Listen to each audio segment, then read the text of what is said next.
UMi already launched two Helio P10 based phones this year, the UMi Super and the UMi Max. Now both of them have been more of a disappointment when we tested them since they came with significant flaws. And now there's another Helio P10 phone, the UMi Plus. This one aims at being more flawless, so did UMi finally manage to push something good onto the market? Let's find out in this review.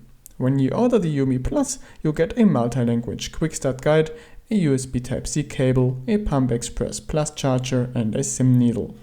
The design of the UMi Plus is very different from what we have seen on the first renders that have been published back when the IFA 2016 took place. The phone is a lot thicker than the renders want you to believe, and the face of the rear does look much less elegant.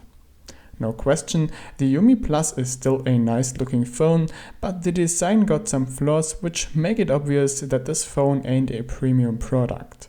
It's the build quality that is flawed. The plastic parts on the body just look cheap since they are poorly crafted. Antenna caps aren't even with the metal around them, and the small plastic gaps in the frame aren't either. It really looks like those plastic parts have been placed there by hand.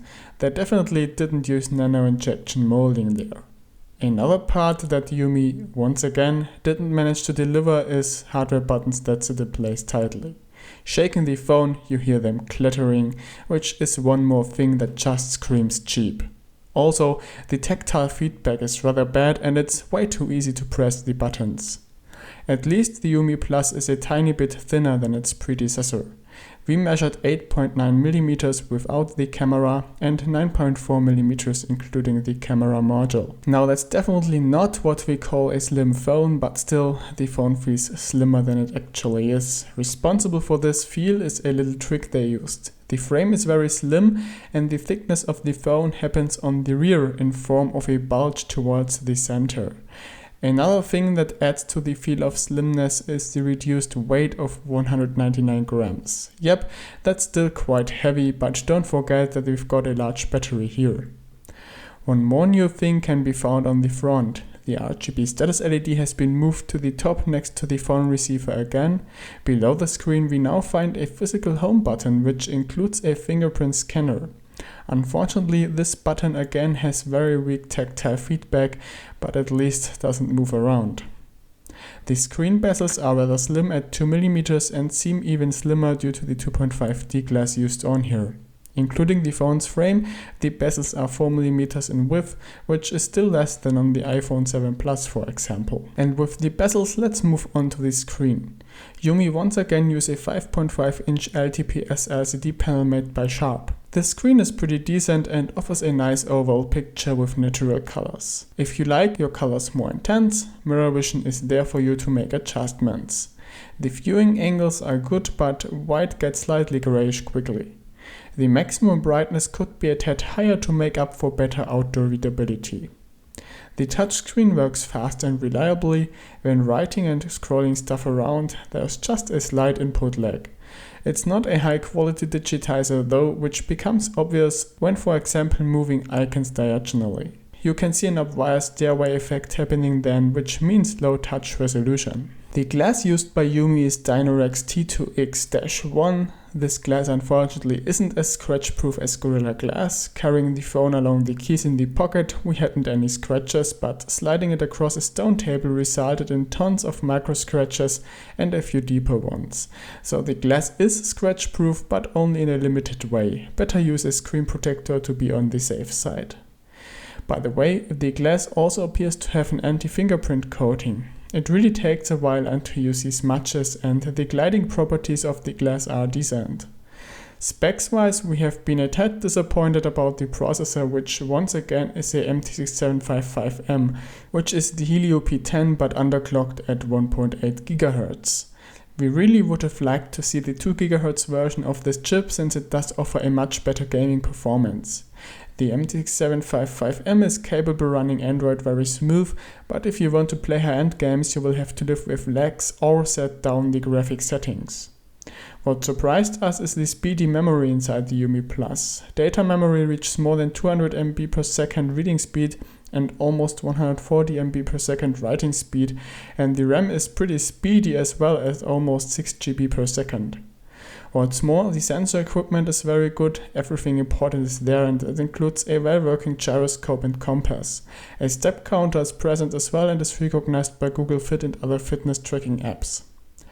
The fingerprint scanner works well and recognizes fingerprints most of the time. Out of 10 attempts, 9 are successful. What UMi have to do though is to optimize the software a bit.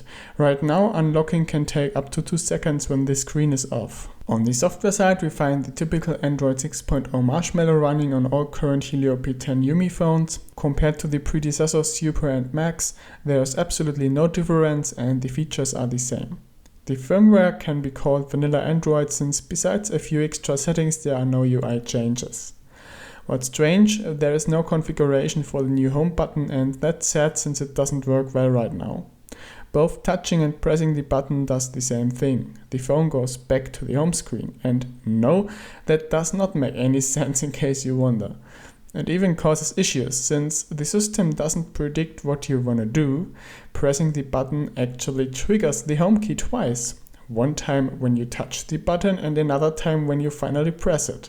That means that if you wanna open the app switcher by long pressing the button, it will always go to the home screen first before opening the app switcher. We really hope that this bug will be fixed as soon as possible and also requested the possibility to add settings for the button so users can choose how they want to use it. Moving on, we reach reception quality and guess what? We don't have anything to complain about here this time. The UMi Plus performed top-notch in mobile networks and Wi-Fi networks. The signal strength is really good and that also applies to the GPS, which works very well this time. We haven't had a single issue while navigating and tracking activities. For audio quality, as also often, we have been disappointed by the media speaker, which sounds flat and shows distortions quickly.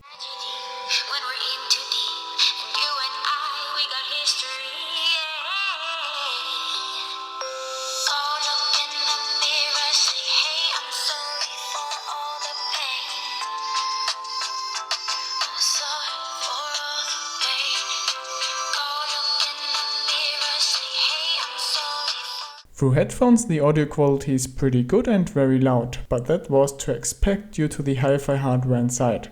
Call quality is decent too and the noise cancelling works well. Both the UMi Super and the UMi Max disappointed us with a pretty bad camera. Now with the UMi Plus a new sensor is introduced in order to improve things. The phone comes with a 13 megapixel Samsung 3L8 ISOCELL sensor with f2.4 aperture and PDAF autofocus. The front camera uses a 5 megapixel Galaxy Core GZ5005 sensor. And you won't believe it, but UMi really managed to deliver a decent camera here. Just look at those samples. Don't they look good for a phone carrying a $200 price tag? We certainly have seen tons of phones that perform way worse. Colors look good and the camera catches an impressive amount of details even in landscape shots. Yes, with a bit of practice you can create more than decent shots using the UMi Plus. What surprised us the most is how well the UMi Plus does handle low light situations. This picture, for example, has been taken during sunset. It's been almost dark already and no flash has been used. Yes, the picture was edited, but we only used the tools that come with the phone's gallery app. And here is another picture shot during sunrise. One time with HDR and here another time without HDR. And as you can see, those shots look quite stunning considering the low amount of light being available. Pictures taken with the phone's LED flash do look decent as well. The flash is bright and the camera does sharp shots with it. Some noise is present, but still at an acceptable level. For videos, the camera performs okay, but we are sure with some optimization it could do even better. What's nice is that it also captures audio properly. So where are the camera's weaknesses? Well, from time to time there are random unsharp spots in pictures which we don't know where they come from. Anyway, that does not happen frequently, so we don't care too much about it. Another flaw is the focus. Yes, it is fast, but it has some issues with focusing on small objects like leaves and flowers. Sometimes it is really hard to get such things sharp. Also, the camera doesn't like shaky hands. You really should try to hold your hands as still as possible to get good results. And the front camera? Well, this one's okay for selfies without any huge demands on quality. With bad light, however, the quality just sucks. Saying bye-bye to the camera department, we reach our last stop, the battery. And this one packs a punch. The UMi Plus comes with a 4000 mAh cell, and this time the advertised capacity is what you get. Well done, UMi, it was about time. So battery life is actually really good on this phone. During our real-life tests, the UMi Plus survived 2 days easily under heavy usage. Saving energy, one can easily squeeze 3 or more days out of this battery. The average screen on time we reached was more than 6 hours. In PCMark battery test it scored more than 9.5 hours. And thanks to Mediatek Pump Express Plus, it doesn't even take long to recharge. 20 to 70% is done within 37 minutes, 20 to 100% in 1 hour and 15 minutes. The only negative part about this is the heat. The phone gets really hot during charging, so better do not place it on insulating surfaces. Our verdict: the UMi Plus has been a lot of fun to use on a daily basis, and yes, this was a surprise since UMi never really impressed us in the past. Well, we don't say that the UMi Plus is flawless, especially the flawed build quality is outright sad. But you can't deny that it still is a decent and interesting phone with a lot of potential. So that being said, we are really looking forward to see how UMi will improve the phone with updates. That's all from our side. If there are any questions left, please drop a comment. More information and the link to the shop can be found in the video description. If you like what we are doing here at CMM, please support us with a visit at chinamobilemac.de or our English site chinadevices.net and subscribe to this channel. So thanks for watching, bye bye, over and out.